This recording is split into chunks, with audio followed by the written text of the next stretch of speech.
أشرف الأعراب والأعجم خير من يمشي على قدمه باسط المعروف جامعة صاحب الإحسان والكرم تاج رسل الله قاطبة صادق الأقوال والكلم خبيت بالنور طينته لم يزل نورا من القدم يا خير خلق الله يا خير خلق الله يا خير خلق الله يا خير خلق الله يا خير خلق الله محمد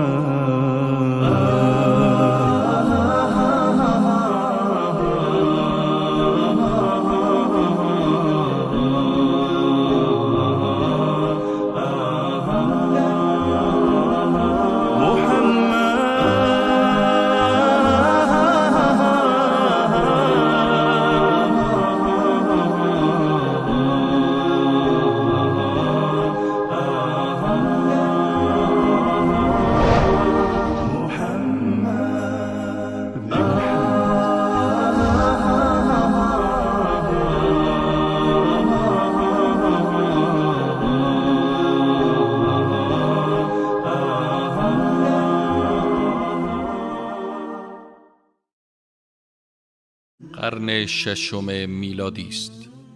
تاریکی و ظلمت بر جهان سایه افکنده. انسانیت شاهد تلخترین صحنه‌های دلخراش ظلم و ستم است. قانون جنگل، قلدری و قدرت حرف اول را میزند. باقی مانده اخلاق و شرافت و آدمیت با سرعت سرسام‌آوری به سوی پرتگاه هلاکت در حرکت است. انسان به کلی از پروردگارش بیگانه شده.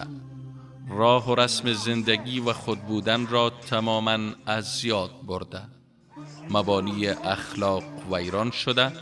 نه تنها فاصله بین خوبی ها و بدی ها بسیار کمرنگ گشته، بلکه چهره چروکیده و زمخت زشتی با بازوی قدرت نام زیبایی و شرافت را به یغما برده است. در نبود پشتوانه قدرت سیاسی و نظامی، خوبی و شرافت به کلی رنگ باخته و مفهوم و ماهیت خود را از دست داده است. پیامبران پیشین در گردباد زمانه مورد تحریف قرار گرفته و تنها اثر از آن را میتوان به سختی در میان شعله‌های شمع کمسویی در دیر یا صومعه در دل کوه‌ها در فاصله چند فرسخی جامعه خمار سرمست دید. بقایای از خوبی‌های ورشکسته که از فضای پرآشوب جامعه به گوشه خزیده اند، با شانه‌خواری کردن از بار مسئولیت تغییر جامعه، سکون و آرامش را بر درگیر شدن با مراکز قدرت جامعه ترجیح داده اند.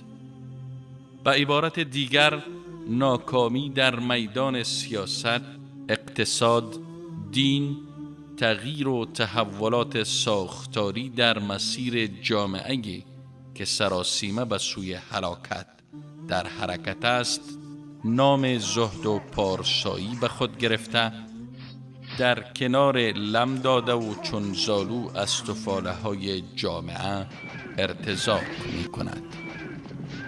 قدرت سیاسی جهان در بین دو امپراتور روم و فارس و قدرت‌های چون هند و چین که همیشه در رقابت بودند تقسیم شده بود. رومیان در کابوس هولناک بدبختی و شقاوت، ستیز مذهب و سلطان، اختلاف‌های خونین دین فروشان و سردمداران مذهب و جنگ‌های بیرحمانه دولت مردان و سلطه‌جویان به سر می‌بردند و ملت ستم دیده و مظلومی که تناب بردگی بر گردن و زنجیر خاری بر پاهایشان سنگینی می‌کرد، هیزم بی ارزش این آتش‌های سوزان بود.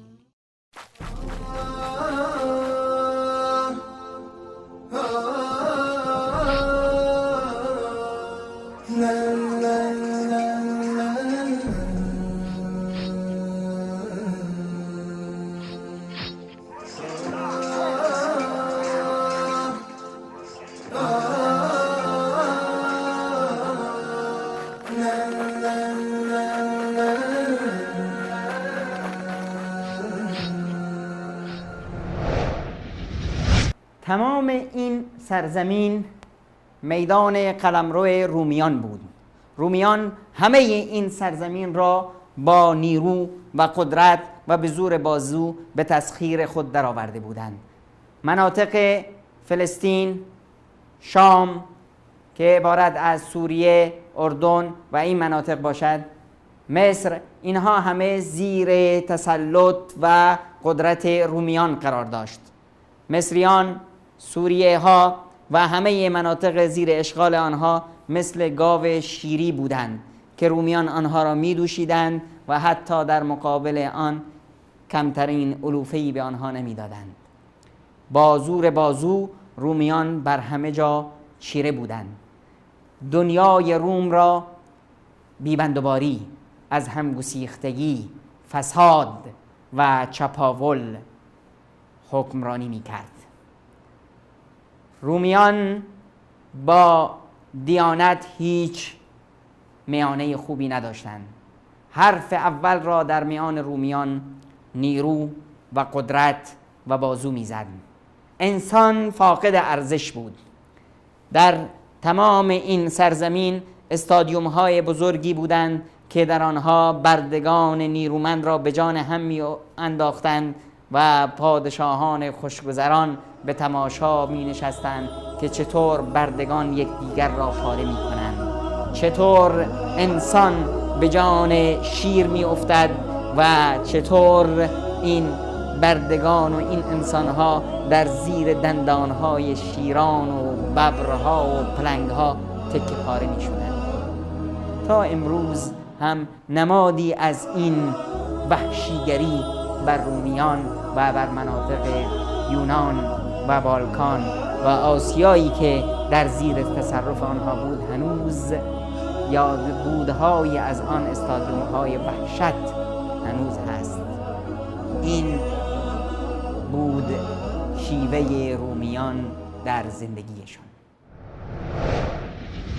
در این سوی دنیا، در سرزمین پهناور فارس، ملت غرق در باورهای خود ساخته و بی اساس در فضای از شهوترانی و منجلاب فسادهای اخلاقی هویت کاملا گنگ به خود گرفته بود. پارسیان با تحقیر ملت‌های دیگر خود را قوم برتر معرفی می کردند. نظام طبقاتی حاکم عموم جامعه را خس و خاشاکی بی ارزش تلقی نموده و پادشاه را سایه خدا بر زمین معرفی می کرد که خون خدایی در رگ او دمیده شده است. عقل چنان به حاشیه رفته که هیچ اثر از خود به جای نگذاشته بود و انسان در مقابل آتشی که خود هیزم آن را برافروخته بود به زانو می نشست و آن را خدای خود می دانست. فضایی از بیبندوباری اخلاقی و بیدینی و افسار گسیختگی و بردگی در مقابل خانواده شاهی همه جا را فرا گرفته بود. ملت‌های دیگر جهان چون چینی‌ها، مردمان خاورمیانه، مغول‌ها، ترک‌ها، ژاپنی‌ها و دیگران نیز در جهل مرکب اندیشه‌های انحرافی و دور از نظام سیاسی درست با وحشیگری و ددمنشی قلدران ساخته بودند. تاریخ نگاران بر این نقطه اتفاق نظر دارند که هندوستان پست‌ترین دوره تاریخ خود را در دیانت، اخلاق و مسائل اجتماعی در این قرن سپری می کرد. شیوع خدایان ساختگی، شهوترانی، افسار گسیختگی، نظام طبقاتی ظالم و استبداد براهمه شناسنامه هند آن روز بود. این سرزمین هند گذشته بود. در آن روزگاران ما از امپراتوری روم و امپراتوری فارس میشنویم، اما خبری از امپراتوری هند نیست. چرا؟ چون که هندی ها در لاک خود فرو رفته بودند. هندی ها در جنگ های داخلی و در مصیبت ها و در کشمکش های قدرت در کشور خودشان بودند. با وجود این همه وسعت سرزمین، نامی از هند در تاریخ آن روزگار نیست، چرا که هند با شروع قرن ششم میلادی در یک بدبختی ها و سختی ها و جنگ و جدال و در حاشیه قرار گرفتن پیش می رفت. هند آن روزگار خبری از انسانیت نمی دانست. در هند آن روزگار زن چون بیوه می شد باید خودش را با دستان خود می سوخت. در هند نظام انسانیت به طبقات تقسیم شده بود. طبقه اعلا را آخوندها تشکیل می دادند، رهبانی ها و برهمن ها، و بعد از اونها طبقه نیرومندان و قدرتداران بودند و بعد از اونها کشاورزان و تاجران، و طبقه پایین را دهقانان و نوکران و بردگان تشکیل می دادند که به اونها می گفتند نجس ها. نجس ها حق نداشتند در چشمه های برهمن ها یا آخوندها نگاه کنند. آخوند جایگاهی ویژه‌ای داشت. اگر مرتکب هر گناهی می شد معصوم بود. نجس ها یا طبقه پایین حق نداشتند کتاب مقدس را باز کنند. چرا؟ چون این کتاب را فقط آخوندها میتونستند بفهمند. این دنیای هند بود در آن زمان. تاریکی، وحشت، نژاد پرستی، طبقه بندی جامعه، فقر، فلاکت، بدبختی، بیسوادی، همه این مفاهیم شایان و صفات هند آن روز بود. قبل از بعثت پیامبر اکرم صلی الله علیه و سلم در تاریکی مطلق و در سیاهی قبل از بزوغ فجر به سر می برد.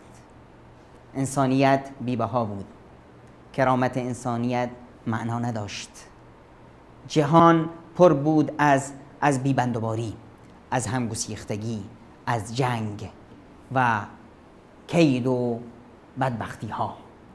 در جهان حرف اول را وحشت میزد، فقر میزد، فلاکت میزد، نادانی و جهالت میزد. یهودیت به انحراف کشیده شده بود. مفاهیم بتپرستی در تلمود جا باز کرده بود. یهودیان فقط با فساد، با نیرنگ و با مکر و حتی با بتپرستی به سر می بردند. مسیحیت تحریف شده بود.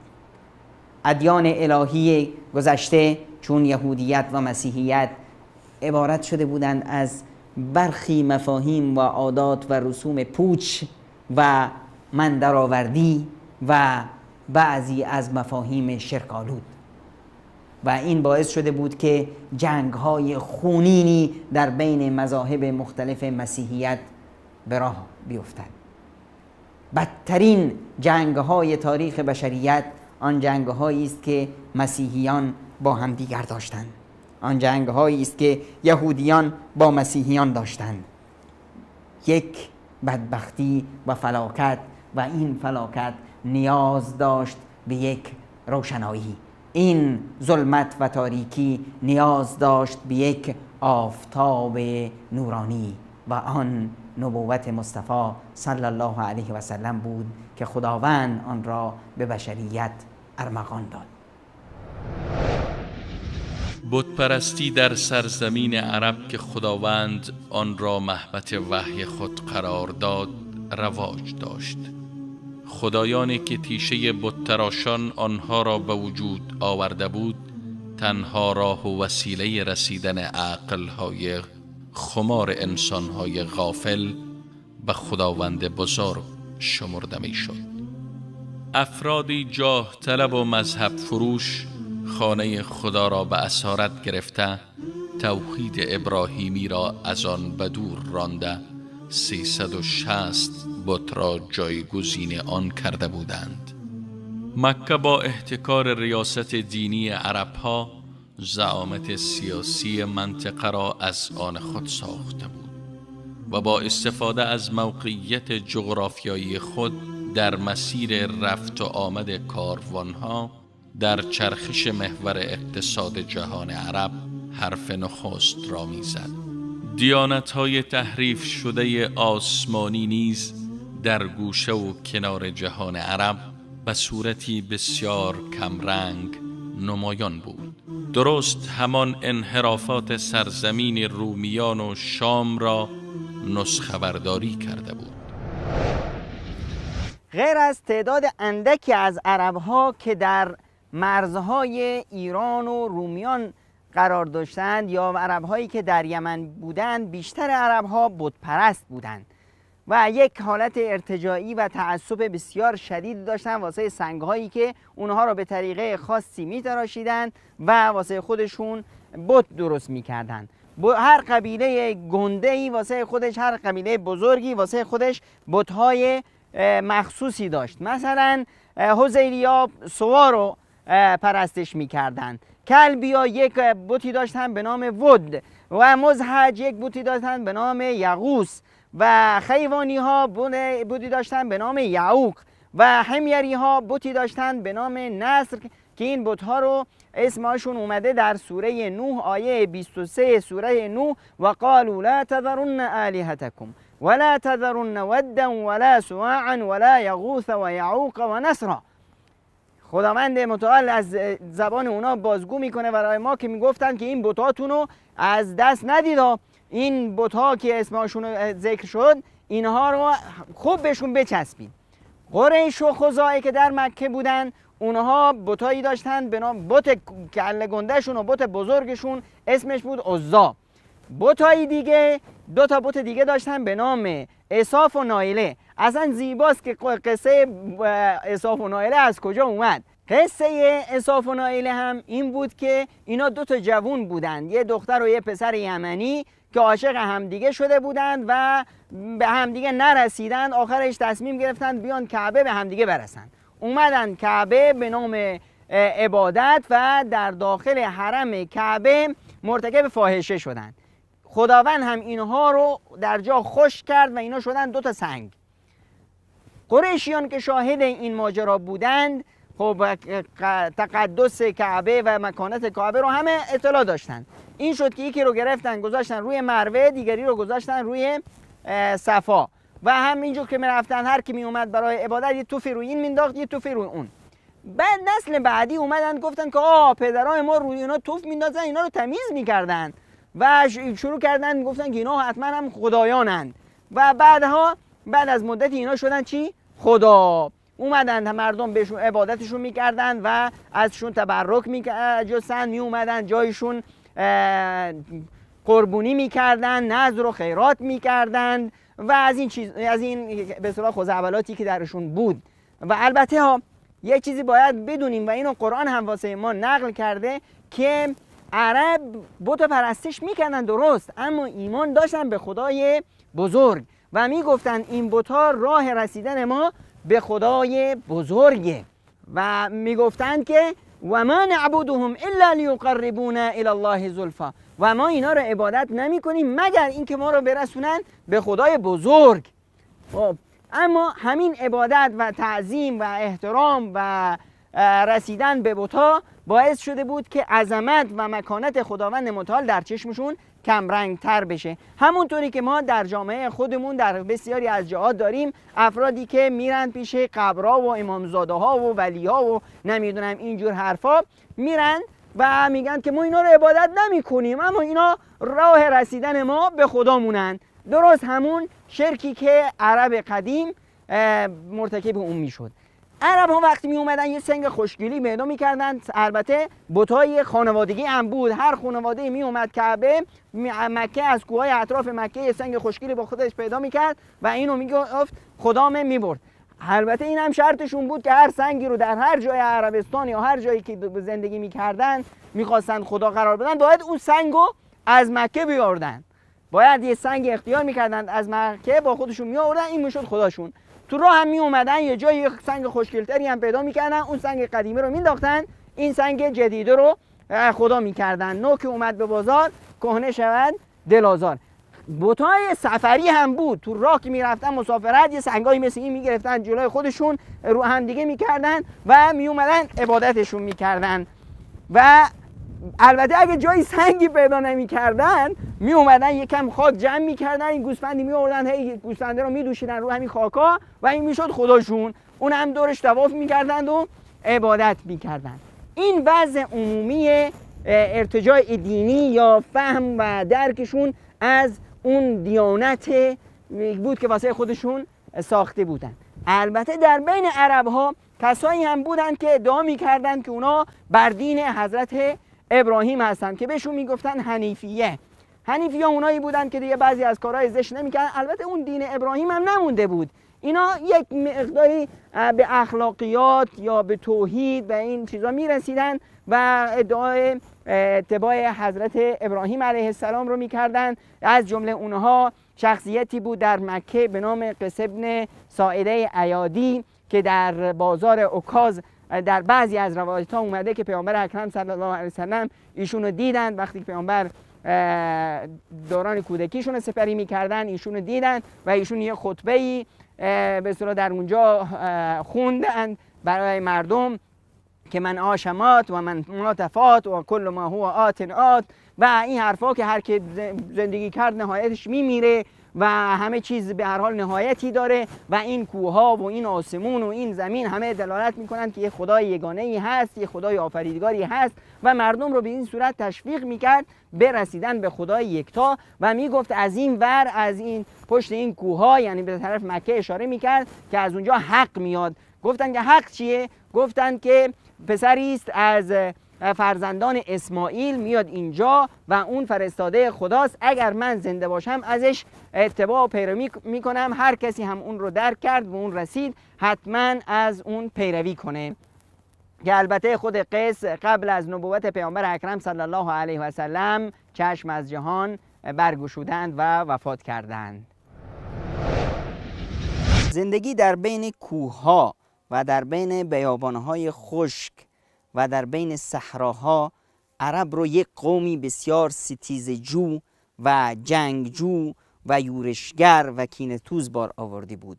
با کوچکترین بهانه‌ای سالیان سال به جان هم می افتادن و افراد بسیاری رو به قتل می رسوندن. در تاریخ عربهای اون زمان جنگ‌هایی مثل جنگ بسوس بسیار مشهوره.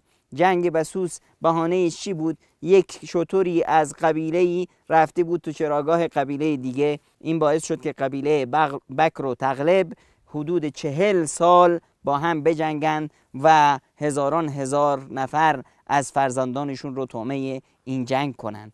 جنگ دیگه ای مشهور بین به عنوان جنگ داهس و غبرا. داهس و غبرا دو تا اسب بودن که در یه مسابقه اسب دوانی یکی اسبی رو هی کرد و این باعث شد که دو تا قبیله بزرگ عرب سالیان سال با هم بجنگند و هزاران هزار نفر از بچه‌هاشون طعمه آتش این جنگ باشند.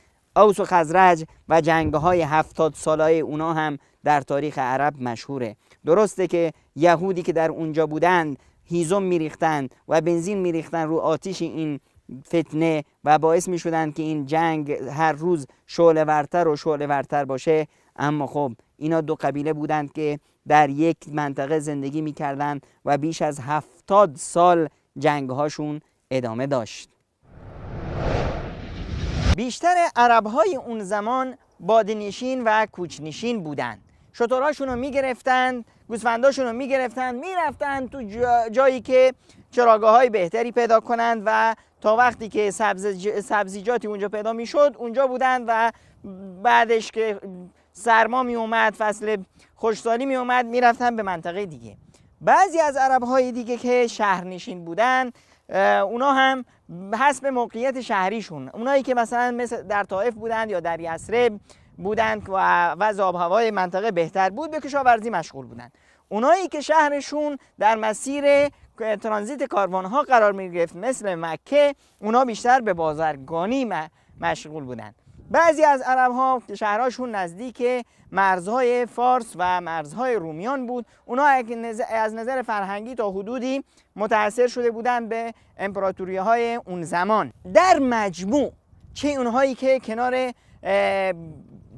ابرقدرت‌های روز بودند، چه اونهایی که باده‌نشین بودند، چه اونهایی که تجارت می‌کردند، چه اونهایی که کشاورزی می‌کردند، همه عرب سیستم اداره منطقهشون بر نظام قبیله اداره میشد و قبیله هم عبارت بود از مجموعه از خانواده ها که بهشون میگفتن بطون یا شاخه ها و هر شاخه غالبا در یک زمینه بیشتر از زمینه های دیگه فعالیت داشت و تخصص داشت. مثلا در قبیله قریش بنی امیه ها بیشتر مسائل اقتصادی و بازرگانی و سیاست دستشون بود.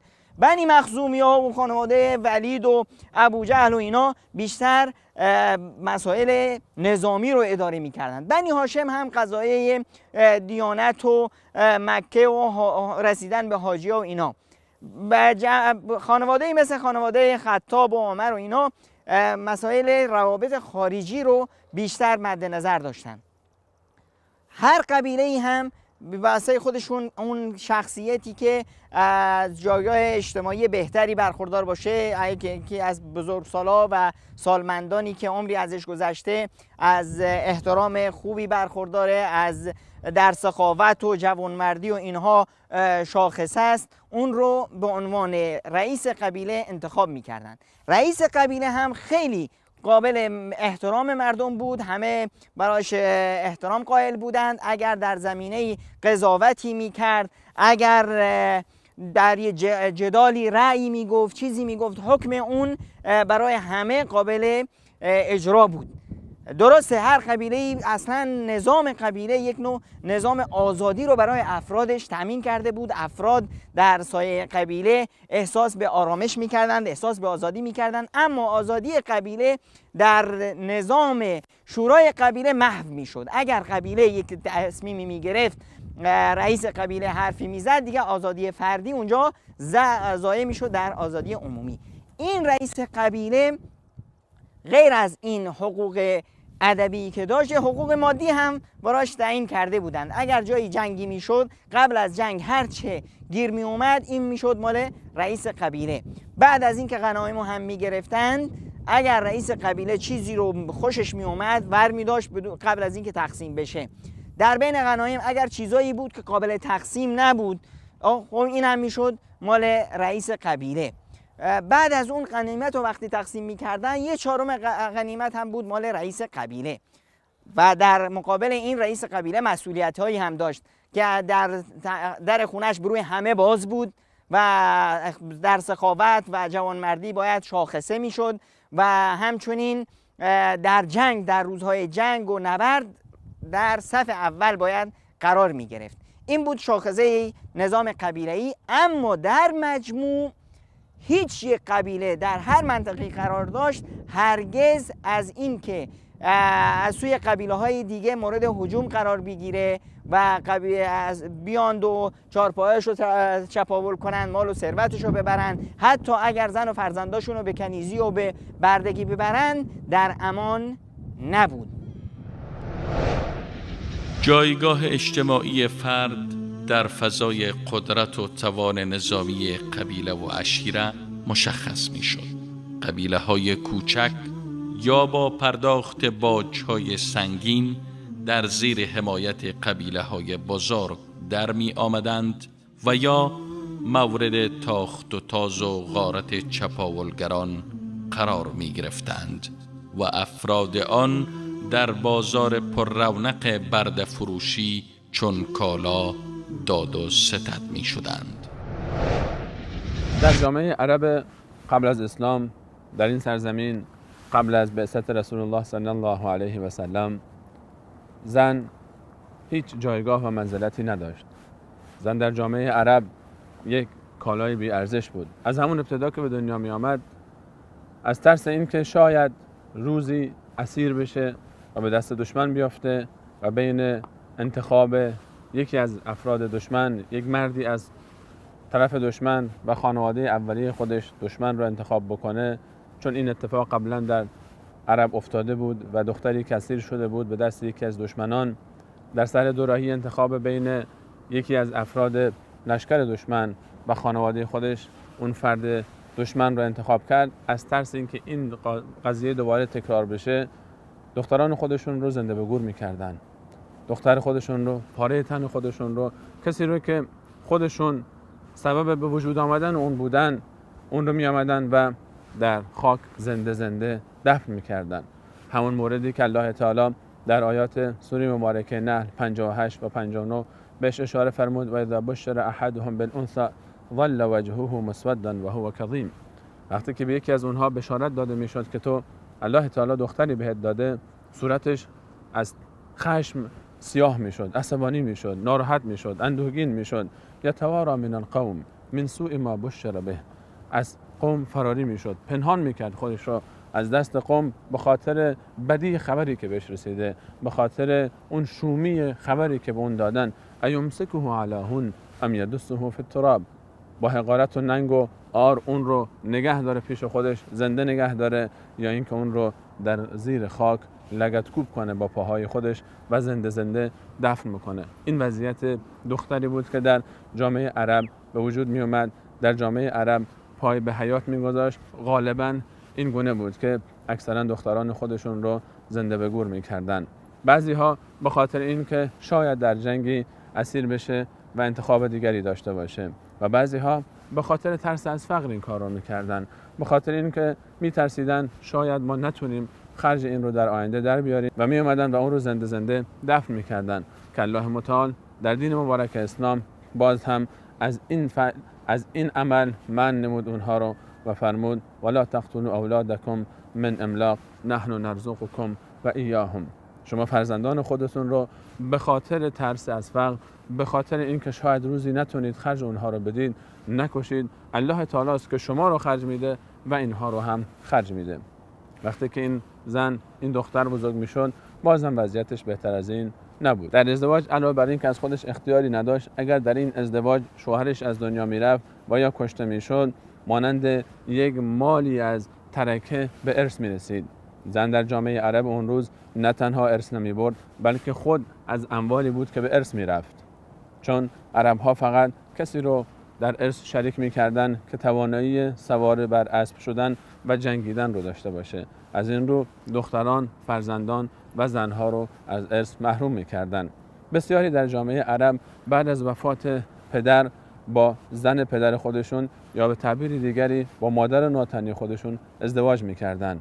اینها بخشی از وضعیت و دیدگاه عرب نسبت به زنان در اون جامعه بود. زن در جامعه عرب فقط به عنوان یک کالا، به عنوان یک متاع استفاده میشد که مرد برای لذت جویی و برای فقط بقای نسل و به امید این که پسری از اون متولد بشه از اون استفاده میکرد و هیچ جایگاه دیگری نداشت. اسلام آمد و این نسل مرده رو احیا کرد.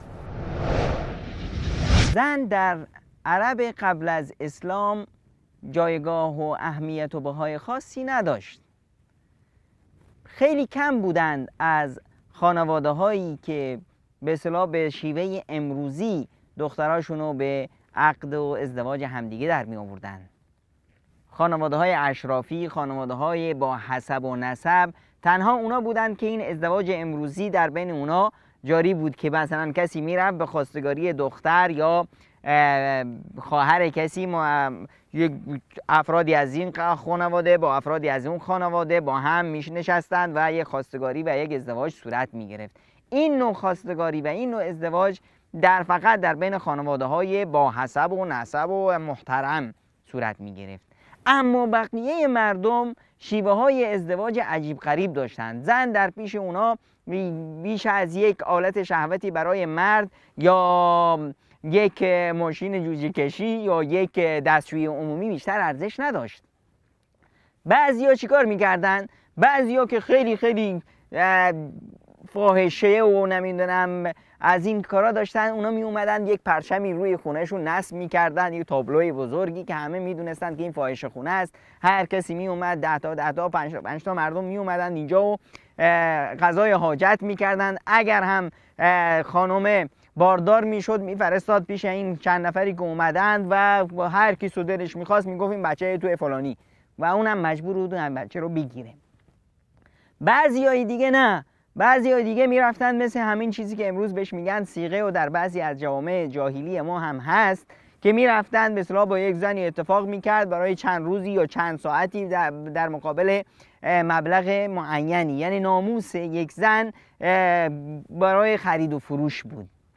بعضیای دیگه نه، میرفتن چند نفری میرفتن پیش یک خانومی و کار خودشون رو میکردن. اگر این خانومه باردار میشد میرفتن یک قیافه شناس، افرادی بودن با تخصص قیافه داشتن، اون یک قیافه شناسی میومد این پسر بچه رو نگاه میکرد و میگفت که این فرزند فلانی. هر کسی رو که اسمشو میگرفت بچه میشد مال اون. به این صورت زن بسیار موجود هیچ ارزشی نداشت.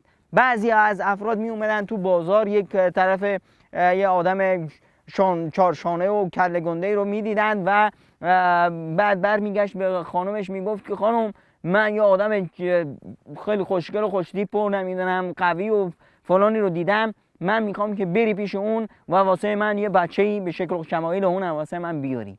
انحلال اخلاقی و فقدان ناموس و غیرت به این درجه رسیده بود که زن به این صورت تنها یک آله شهوتی از مرد تبدیل شده بود و این اسلام بود که بعدها به زن ارزش داد.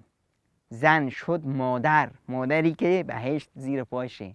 زن شد همسری که در کنار مرده و با اون داره جامعه رو میسازه. زن شد خواهر، زن شد دختر و خواهری که اگر کسی 2 تا دختر یا 2 تا خواهر رو تربیت کرد و بهشون خدمت کرد و اونها رو به سر و سامون رسون، این یک به اصطلاح راهی برای رسیدن به رضایت خداوند و برای رسیدن به بهشته.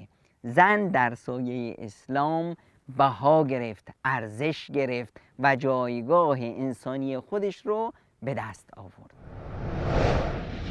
مقوله طلاق در جامعه عرب هیچ معنا و مفهومی نداشت، هیچ قاعده و ضابطه‌ای برای خودش نداشت. یک فرد هر چقدر که میخواست به تعداد مراتب مختلف میتونست زن خودش رو طلاق بده. 100 بار، 200 بار، 1000 بار زن خودش رو میتونست طلاق بده و هر وقت هم که دوست داشت مراجعه میکرد و باز میگشت به سر زندگی اول خودش. گرچه ظاهراً در لفظ طلاق در جامعه عرب وجود داشت، اما در معنا و مفهوم هیچ مصداقی پیدا نمیکرد و هیچ تعبیر خاصی براش نمیشد بیان کرد و هیچ قاعده و قانون خاصی براش تعیین نشده بود. اسلام آمد و برای طلاق قاعده و ضابطه تعیین نمود و تا 2 بار رو راهی برای برگشتش گذاشت و بار سوم رو طلاق مغلظه نامید و برای همیشه اون زن رو حرام اعلام نمود برای شوهر اولش، مگر اینکه این زن با شوهر دیگری ازدواج بکنه و بعد از طلاق یا فوت شوهر دوم دوباره به شوهر اول خودش برگرده.